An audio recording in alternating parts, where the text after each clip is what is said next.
તો ગોંડલના યુવાન રાજકુમાર જાટના રહસ્યમય મોતમાં મોટો ખુલાસો થયો છે। પોસ્ટમોર્ટમ રિપોર્ટમાં મોટો ખુલાસો થયો છે। પોસ્ટમોર્ટમ રિપોર્ટમાં યુવાનના શરીર પર માર માર્યાના નિશાન પણ હોવાની વાત ઉલ્લેખ કરાયો છે। યુવાનને ગુપ્ત ભાગે પણ ઊંડા ઘાના નિશાનનો ઉલ્લેખ છે। ઈજાના નિશાન તાજા હોવાનો પણ રિપોર્ટમાં ઉલ્લેખ કરાયો છે। તો પીએમ રિપોર્ટ આવ્યા બાદ મોતને લઈને અનેક સવાલ ઊભા થઈ રહ્યા છે। શું યુવાનને શારીરિક યાતનાઓ આપવામાં આવી હતી? ઘરમાંથી બહાર નીકળતા સીસીટીવી ફૂટેજ કેમ જાહેર નથી કરાયા? ગણેશ જાડેજાએ યુવકને શા માટે ઘરમાં બોલાવ્યો હતો? જયરાજસિંહના ઘર બહાર બોલાચાલી થયાની પણ ચર્ચા છે। બોલાચાલી સમયના ઘર બહારના સીસીટીવી ફૂટેજ કેમ જાહેર કરવામાં નથી આવતા? પોલીસે પિતાના આક્ષેપ પર ફરિયાદ કેમ ન લીધી? તેવા અનેક સવાલ થઈ રહ્યા છે। તો યુવાન માનસિક અસ્થિર હોય તેવું દેખાડવા પોલીસ પણ પ્રયાસ કરી રહી છે।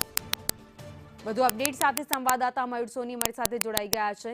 મયુર, હવે રિપોર્ટ આવી ગયો છે રાજકુમાર જાટના પીએમનો, અનેક ખુલાસા થઈ શકે છે। પોલીસની કામગીરી પર પણ સવાલ ઊભા થઈ રહ્યા છે।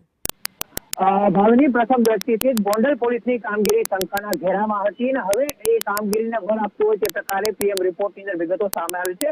કુલ મિલાવીને 40 કરતા વધુ ઈજાના ગંભીર કહી શકાય તે પ્રકારના નિશાનો છે રાજકુમાર જાટના શરીરની અંદર મળી આવ્યા હતા, જેમાં માથાના ભાગે, પગના ભાગે અને અન્ય શરીરના ભાગે છે એવા નિશાનો મળી આવ્યા છે કે જેમાં 24 કલાક પહેલા જ તેને ઈજા થઈ હોય એ શંકા પણ સામે આવી રહી છે કે આશ્રમથી લઈને જે બ્રિજ પાસે અકસ્માત થયો છે રાજકુમાર જાટને, એની વચ્ચે કોઈ એવી ઘટના ઘટી છે કે જેને લઈને રાજકુમાર છે તેના શરીરે ઈજાના નિશાન હોઈ શકે છે।